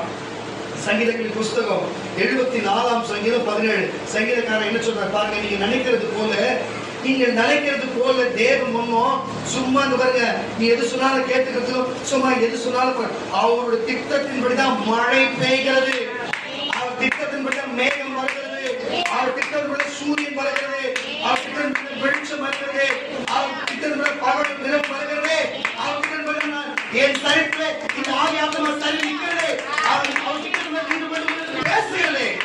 அவர் திட்டத்தின்படி நீங்க வந்திருக்கிறீங்க, அவர் திட்டத்தின்படி கேட்கிறேன். வாசித்த வசனத்தை தேவரி சத்தமா தேவரி குதிரைகளின் தலைகளை நொறுக்கி போட்டு அதை வனாந்தரத்து ஜனங்களுக்கு உணவாக கொடுத்து. என்ன எத்தனை வசனம் அது? 17 சொன்ன வசனம். பூமியின் எல்லைகள் எல்லாம் திட்டம் பண்ணி கோடை காலத்தையும் மழை காலத்தையும் உண்டாக்கினி. கரங்களை தட்டி வெளியில சொல்றோம். அதான் சொல்றேன், இன்னைக்கு மழை வந்தா ஆண்டவராக இயேசுவின் திட்டம், இன்னைக்கு வெயில் வந்தா தேவனாக இயேசுவின் திட்டம், உலகமாக இயேசுவின் திட்டம், அவர் திட்டத்தின்படி தான் நடக்கிறது. இன்னைக்கு 100 பேர் சாவர திட்டம் தான். அல்லேலூயா. ஏன்னு சொன்னா அவன் பாருங்க, விஷத்தை குடிக்கிறதோ சோப்பாய்ஸை குடிக்கிறதோ சாராயத்து கலசாத்தை குடிக்கிறது ஒண்ணுதான். தெரிஞ்சுதான் குடிக்கிற நாயா பூனையா மருந்து வச்சா தெரியாத சாப்பிடுறதுக்கு அந்த விஷம் தெரியாத தெரியுமா தெரியாது. ஒரு பொம்பளை போய் குடிச்சிருக்கிறா, அவளுக்கு அவ பொண்ணு வக்காலத்துவாங்க உடம்புலிக்கிறான். ஊர்ல யாருக்கா உடம்புலிக்கலைங்க? அல்லேலூயா. எல்லா சகோதரிமாருக்கும் உடம்புலிக்கிட்டா ஜனங்களா வாழல, ஜனங்களா இல்ல. உடனே அரசாங்கத்துக்கு வருஷம் அவன் சொல்றது, அவ குச்சால அவ்வளவு வருஷம் இல்லை, அவன் புருஷனாலும் வருஷம் இல்லை, பிள்ளைங்க வருஷம் இல்லை. ஆமாவா இல்லையா? 10 லட்சம் ஏமாத்தி வாங்க அவங்களுக்கு கொடுக்கவே கூடாது. என்ன பொறுத்த வரைக்கும் ₹1 கொடுக்க கூடாது. அவங்க எல்லாம் குடிச்ச உடனே அது திட்டம் சேர்த்து மொத்தமா இருக்கிற குடும்பத்தோட சேர்ந்து போகணும். அவங்க காசு ஒரு கேடு.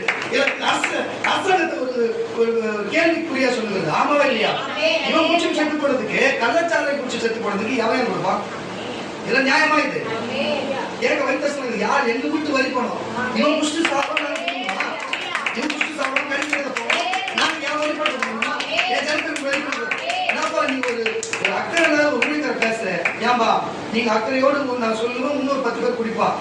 புரியுதா இல்லையா? 1000 பேர் 1000 சொல்லிட்டோம். நான் என்ன சொல்றேன் பேசுறேன். பூமியின் எல்லைகள் எல்லாம் திட்டம் பண்ணி கோடை காலத்தையும் உண்டாக்கினி. கர்த்தாவே, சத்ரு உம்மை நிந்தித்ததை மதினின் ஜனங்களையும் உமது நாமத்தை தூசித்ததையும் பாருங்க, அவருடைய நாமத்தை தூசித்ததையும் நினைத்துக் கொள்ளும். உமது காட்டுப்பிராவின் ஆத்துமாவை துஷ்டர் கூட்டத்திற்கும் பாருங்க, துஷ்டருடைய கூட்டத்துக்குள்ளும் ஒப்புக்கொடாதையும் உமது ஏழைகளின் கூட்டத்தை என்னென்னைக்கும் மறவாதையும். காரணங்களை தட்டி ஒரு அலைய ஒருவேளை கீழ்ப்படிஞ்சு, ஒருவேளை இந்த வேலை மன்னிப்பு கேட்டு, சாமி உன் திட்டம் என்னன்னு தெரிய சாமி, எனக்கு உன் திட்டத்தை சொல்லுவோம். உன் திட்டம் தான் என் வாழ்க்கை அவர் திட்டம் சரி, உன் திட்டம் அதுவே நிறைவேறும். உன் திட்டத்தை அவர் நிறைவேற்றுவார். குறிச்சிக்கொள்ளுங்க கர்த்தருடைய பிள்ளை. அப்போ ஒருவேளை நீ சங்கீதக்காரன் தாவீது சொல்லுகிற இடத்துல அவர் ஒருவேளை மன்னிப்பு கேட்டா, ஏழையா கீழ்ப்படிந்து தாழ்மையா இருக்கிற ஒருவேளை உங்களை பார்த்து அவர் மன்னித்து அவர் திட்டத்தை வெளிப்படுத்தி அவர் திட்டத்தை நிறைவேற்றி உன் திட்டமும் அவர் திட்டம் ஒன்றாக இணைந்து ஒரே நேர்கோட்டிலே ஓடி அவர் ஒரு காலம் நிறைவேறுவதாக. யோபுவை பாருங்கள். யோபுவின் புஸ்தகம் 28ஆம் அதிகாரம் 26ஆம் வசனம் வாசிப்பார். யோபுவின் புஸ்தகம் 28ஆம் அதிகாரம் 26ஆம் வசனம். சீக்கிரம். மழைக்கு திட்டத்தையும் என்னப்பா மழைக்கு திட்டத்தை எல்லாம் சொல்லுகிறேன் பாருங்க. மழை நீர் வடிகால்வாக்கி ஒரு அரசாங்கம் முதலமைச்சர் திட்டத்தை போடுவார் சொன்னா மழை வர்றதே தேவன் திட்டம் தான். மழைக்கு ஒரு திட்டத்தையும், இடி முழக்கத்துக்கு ஒரு திட்டத்தையும், மின்னலுக்கு வழியும் ஏற்படுத்துகிறார். அவர் அதை பார்த்து 28 வாசம் அப்படி கணக்கிட்டார். அவர் ஆராய்ந்து ஆயத்தப்படுத்தி மனுஷனை நோக்கி இதோ நீ கீழ்ப்படியாம போனது போய் தொலைந்து பாருங்க. நீ வரும்போது எப்படி இருந்தோ உங்களுக்கு தெரிஞ்சு தெரியாம போய் தொலைகிறதோ. ஆனா இப்போ தேவன் இந்த வேத வசனத்தின்படி உங்களுக்கு நல்ல சந்தோஷம், நல்ல வார்த்தை உங்களுக்கு இந்த திட்டமாய் போதிக்கிறது என்று சொன்னாரே. இப்ப திட்டமாய் போடுங்க என்னவென்று வாசிமா அந்த வசனத்தை. இதோ ஆண்டவருக்கு பயப்படுவதே ஞானம். அந்த ஆண்டவராகிய இயேசு கிறிஸ்துவுக்கு பயப்படுகிறதே ஞானம்.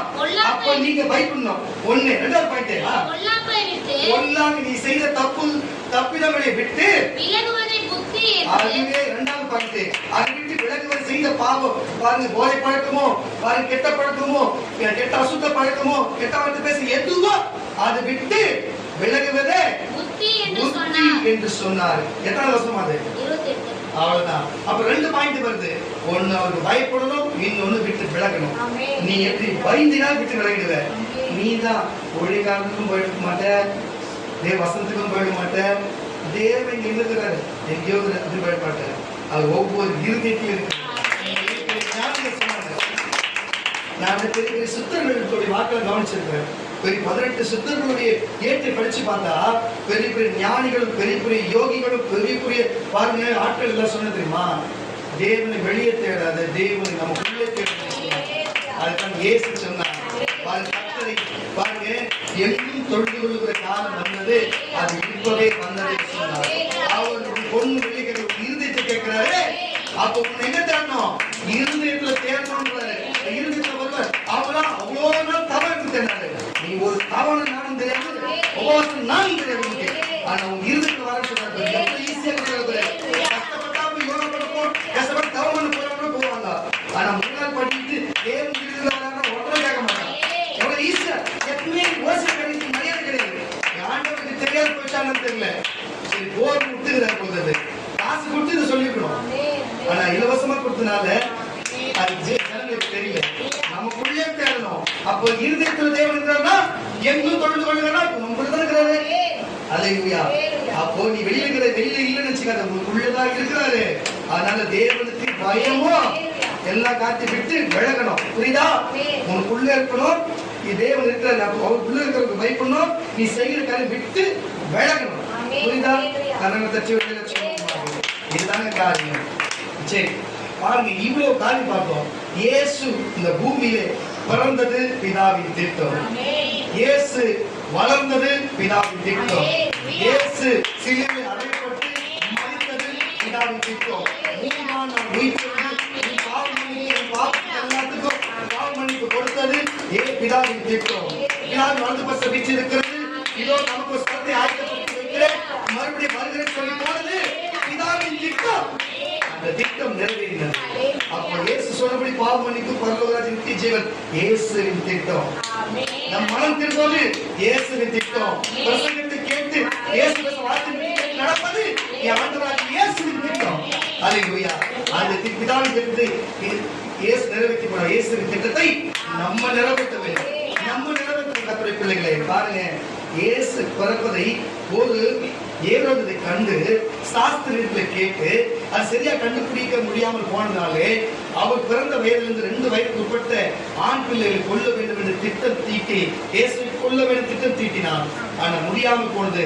அந்த பொதுக்குழுக்கள் இருக்கிற பிள்ளைகளை கொன்று போட வகை தேடினான். பிசாசுக்கு அவ்வளவுதான் அந்த திட்டம் தெரிந்தது. இயேசுவின் திட்டம் பிசாசுக்கு தெரியல. உனக்கு கொடுக்கப்பட்ட திட்டம் பிசாசுக்கு தெரிய பயப்படாத. பிசாசுக்கு தெரியாது. உன் திட்டம் இயேசு கொடுத்த திட்டம் பிசாசுக்கு தெரியாது. அதுதான் இயேசுவை கொல்லாமல் அங்கு உலக மக்கள் இருக்கிற மக்களை கொண்டு போட ராஜாவின் இருதயத்தில் பேசி அவர்கள் திட்டத்தை தீட்டினார். அல்லேலூயா. மத்தேயு புஸ்தகம் 2ஆம் அதிகாரம். மத்தேயு எழுதின புஸ்தகம் மத்தேயு 2ஆம் அதிகாரம் 25ஆம் வசனத்தை வாசிக்கலாம். 23ஆம் அதிகாரம் மத்திய 2ஆம் அதிகாரம் தானே? நன்றி பரிசுத்த ஆவியானவர், நன்றி பரிசுத்த ஆவியானவர். 19ஆம் 2ஆம் அதிகாரம் மத்தேயு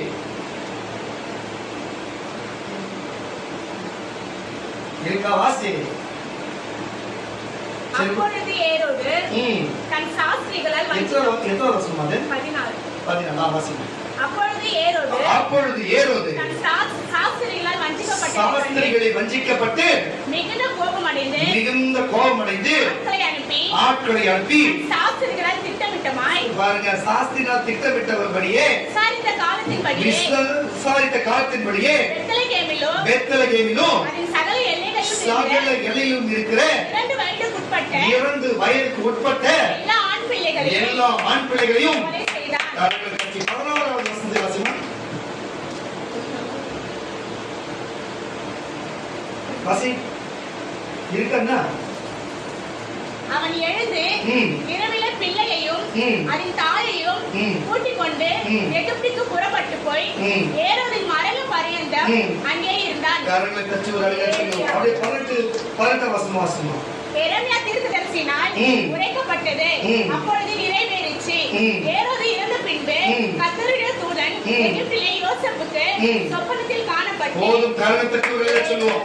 எனக்கு சொல்லி சொன்னா தேவன் ஒரு திட்டம் வைத்தார் சொன்னா அல்லேலூயா. அந்த திட்டத்தை பிசாசு கண்டுபிடிக்க முடியாது. பாருங்க, இயேசு பிறந்தார், எகிப்து வரைக்கும் போனார், நல்லா புரிந்து கொள்ள எகிப்து வரைக்கும் அவர் கொண்டு போகப்பட்டார். ஆனா ஏரோது மரித்த பிறகுதான் மறுபடியும் அவர் இஸ்ரவேலுக்கே வந்தார். அப்ப என்று சொன்னா உங்கள் தனிப்பட்ட ஒவ்வொரு மனுஷனுக்கும் தேவன் இயேசு கிறிஸ்துவ திட்டத்தை வைத்திருக்கிறார்.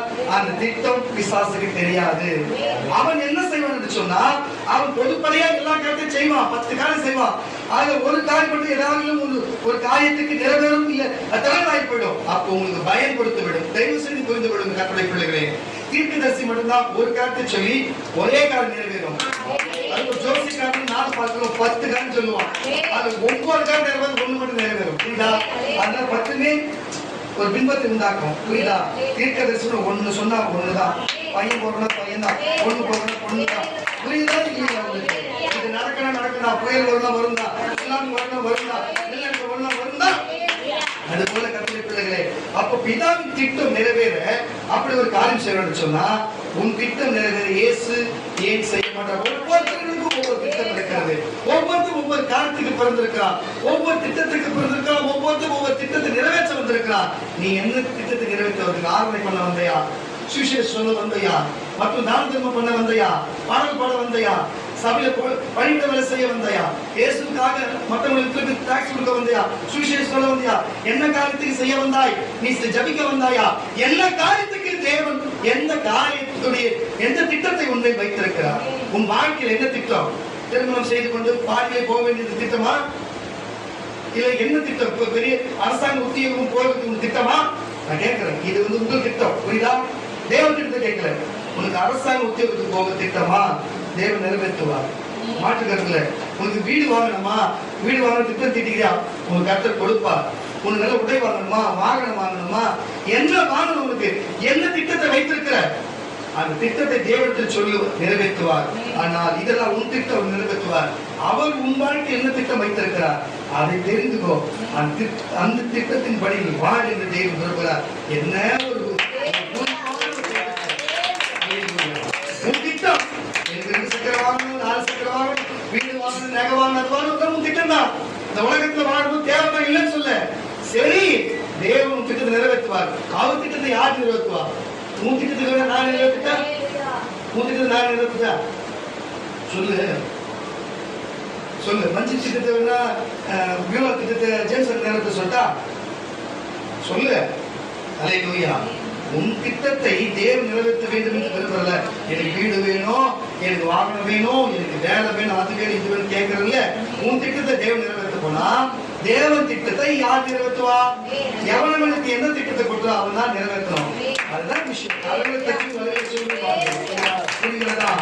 அதுதான் அந்த திட்டத்தை நிறைவேற்ற தேவனுடைய காரியமாக இருக்கிறது. வாசிக்க கேட்க 1 கொரிந்தியர் புஸ்தகம் 7ஆம் அதிகாரம் 17ஆம் வசனம். 1 கொரிந்தியர் புஸ்தகம் 7ஆம் அதிகாரம் 17ஆம் வசனம். முடிச்சலாமா? 1 கொரிந்தியர் புஸ்தகம் 7ஆம் அதிகாரம் 17ஆம் வசனம். சீக்கிரம். தேவன் அவனவனுக்கு பகிர்ந்தளித்தபடியோ காலங்களுக்கு தட்டி எல்லாம் சொல்றேன். அவனுக்கு ஒரு தேவன் தனித்தனி திட்டம் வச்சிருக்காரு. நீ எப்படி தனித்தனி பாருங்க. பாஸ்டர் விக்கி கேட்கிறாரு, எனக்கு ஒரு சொந்த வீடு வேணும், ஒரு திட்டம் வச்சிருக்காரு. ஒரு சொந்த வண்டி, புது வண்டி நல்லபடியா தீவுல வாங்கணும், ஒரு திட்டம் வச்சிருக்காரு. ஊழியம், நான் ஊழியத்துக்கு நல்லா இருக்கணும், நான் நல்லா செய்யணும், ஒரு 3 திட்டம் வச்சுக்கிறாரு வச்சுங்களேன். நீங்க வச்சிருப்பீங்க, நீங்க ஒரு திட்டம், நான் ஒரு 10 சவரன் நகை வாங்கணும் இருக்குல்லப்பா, ஒரு கார் ஒன்று வாங்கணும், அது ஒரு திட்டம் இருக்கும். உன் திட்டம் அவருக்கு தேவைப்படுமா, அவர் திட்டம் ஒண்ணு தேவைப்படுமா? இல்ல, அவனவனுக்கு தனித்தனி திட்டம் இருக்கிறது. தேவன் பார்வையிலும் உங்கள் பார்வையிலும். கரங்களை தட்டி வாசி தமிழ் வசனத்தை. தேவன் அவனுக்கு பகிர்ந்தளித்தபடியே கர்த்தர் அவனை அழைத்தது எப்படியோ அப்படியே அவன் நடக்க கடவான். உன்னை சுவிசேஷம் அழைத்தாங்களா, உன்னை பாடல் பாடுகிற அழைச்சாரா, உன்னை தீர்க்கதரிசி அழைச்சாரா, உன்னை போராட அழைச்சாரா, உன்னை சுவிசேஷம் அழைச்சாரா? ஹல்லேலூயா. உன்னை எப்படி அப்போஸ்தலன் அழைச்சாரா? என்ன காரியத்துக்கு அழைச்சாரு? எதைக்கு மூப்பர் அழைச்சாரா? அந்த காரியத்தை செய், அந்த திட்டத்தை நிறைவேற்று. உன் திட்டத்தை விட்டத்தின் வாசி சபைகளிலே இப்படி திட்டம் சபையில நம்ம எல்லாம் சபைதான் பாருங்க. அப்போஸ்தலர், தீர்க்கதரிசி, சுவிசேஷம், மேய்ப்பர், போதகர் 5 ஊழியம் இருக்குது. 5 ஊழியம் செய்ய தேவனுடைய திட்டம். 5 ஊழியம் செய்கிறவர்களுக்கும் பொதுமக்களுக்கும் வீடு வாங்கணும், கார் வாங்கணும், அது வாங்கணும், இது வாங்கணும், உடம்பு சுகமான அரிசியான பிள்ளைகள் படிக்கணும், அதுபடி திட்டம் இருக்கா இல்லையா? இருக்கா இல்லையா? நீ இதை செய், அவர் இதை செய்வார். வசந்த வாசிக்கல விட்டுருப்பாங்க. ஒருவன் சொல்றேன், புரிஞ்சுங்க பாருங்க, நல்லா புரிஞ்சுக்கணும். ஒருத்தன் யூதனானாலும் சரி, அவன் கிரேக்கனானாலும் சரி, புறஜாதியானாலும் சரி, விருத்த சேதனம் இருந்தாலும் சரி பரவாயில்ல ஏத்துக்கலாம், விருத்த சேதனம் இல்லாம இருந்தாலும் ஏத்துக்கலாம். புரியுதா? விருத்த சேதனம் இருக்கவங்கதான் பரலோகம் போவது கிடையாது, விருத்த சேதனம் இல்லாம இருக்கவங்களும் பரலோகம் போக மாட்டவங்க கிடையாது, எல்லாரும் போவாங்க. நீ எதுல இருந்து வந்த அதை கடைப்பிடி. வாசி. ஒருவர் விருத்த சேதனம் பெற்றவனாய் அழைக்கப்பட்டிருந்தால் விருத்த சேதனம் இல்லாதவனாய் இருக்க வகை தேடாதே. ஒருவர் விருத்த சேதனம் இல்லாதவனாய் இருந்தால் விருத்த சேதனம் பெற விருத்த சேதனம் ஒன்றுமில்லை, விருத்த சேதனம் இல்லாமையும் ஒன்றுமில்லை. தேவனுடைய கற்பனைகளை கை கொள்ளுதலே காரியம். அவன் தான் அழைக்கப்பட்ட நிலைமையிலே நிலைத்திருக்க கடவன். அடிமையாய் நீ அழைக்கப்பட்டாய், கவலைப்படாதே. சுயாதீனாய் சுதந்திரமாய் இருக்கும் கூடுமானால் அது நலமென்று கர்த்தருக்குள் அழைக்கப்பட்ட அடிமையானவர். என்ன நீ ஊழியக்கார அடிமையா வந்தியா, சுயாதீனமா வந்தியா, எதுக்கு அழைப்புக்கு வந்தாயோ? கர்த்தருடைய சுயாதீனமாய் இருக்கிறாய். அப்படியே அழைக்கப்பட்ட சுயாதீன கிறிஸ்துவினுடைய அடிமையா இருக்கிறார். நீங்கள் கிரியத்துக்கு கொல்லப்பட்டீர்கள். நீங்கள் இயேசு கிறிஸ்து ரத்தத்தினாலே கிரியத்துக்கு கொல்லப்பட்டீர்கள். மனுஷருக்கு அடிமையாகாதீர்கள். சகோதரரே, அவன் தான் அழைக்கப்பட்ட தேவன் கொடுக்கப்பட்ட என்ன சொல்றாரு? நிலைமையிலேயே தேவனுக்கு முன்பாக நிலைத்திருக்க கடவன். அன்றையும் கன்னிகளை குறித்து போதும்பா. அதான் சொல்றேன், உங்களுக்கு என்ன திட்டத்தை வச்சாரு, திட்டத்தின்படி நட. புரியுதா? உங்களுக்கு இதுதான், உங்களுக்கு கார் வேணும்னா காருக்கு ஆசைப்படாது, புரியுதா? பஸ்ஸுக்கு ஆசைப்படாது. உங்க திட்டம் என்ன, அதை நிறைவேற்றுவார். ஹல்லேலூயா. புரிஞ்சுக்கொள்ளுங்க. சில பேர் தேவ திட்டம் தான். எனக்கு இந்த மாதிரி தாடி விஷயம் தேவ திட்டம் இருந்தது. நான் கிட்டத்தட்ட 10 கல்யாணம் 7/10/7ஆம் தேதி 10ஆம் மாசம் எனக்கு கல்யாணம் ஆச்சு. புரியுதுங்களா? கிட்டத்தட்ட 10 வருஷம் ஆச்சு எனக்கு கல்யாணம் ஆகி. புரியுது உங்களுக்கு? அப்போ மட்டும்தான் எடுத்து அதுக்கப்புறம் போய் தாடி வச்சிருக்கேன். தேவ திட்டம். சில பேர் மீச வழிகிறவங்க சொல்லுவாங்க, என்னை பார்க்க அவங்களுக்கு எச்சலா எப்படிதான் எச்சலாக தெரியல. நான் கும்புற தேவன் ஆம்பளை, இதுக்கு மேல எதுவும் சொல்றேன். நிறைய வார்த்தை பேசுறேன். தேவன் அண்ணகர் கிடையாது. உனக்கு புத்தகம் பார்த்து கொடுங்க, நீ ஆண்மையா இருக்க, உனக்கு கல்வி கொடுங்க. என் தேவனால் முடியும்னா, என் தேவனுக்கு இத்தனை புள்ளி இருக்கிறாங்க. என் தேவன் பெரிய ஆண்மகனவர். பலாத்காரம் சாதிப்பதை பெண்களும் அவரை ஆசைப்படுகிற அளவுக்கு அவருடைய ரூபம் அழகுள்ளதாக இருந்தது. அப்படிப்பட்ட தேவன் அவர் வழிபடுற நான் தாண்டி வச்சுக்கிறாங்க. தேவ திட்டம் இவனுக்கு மீசாட்சி சுத்தி இருந்தா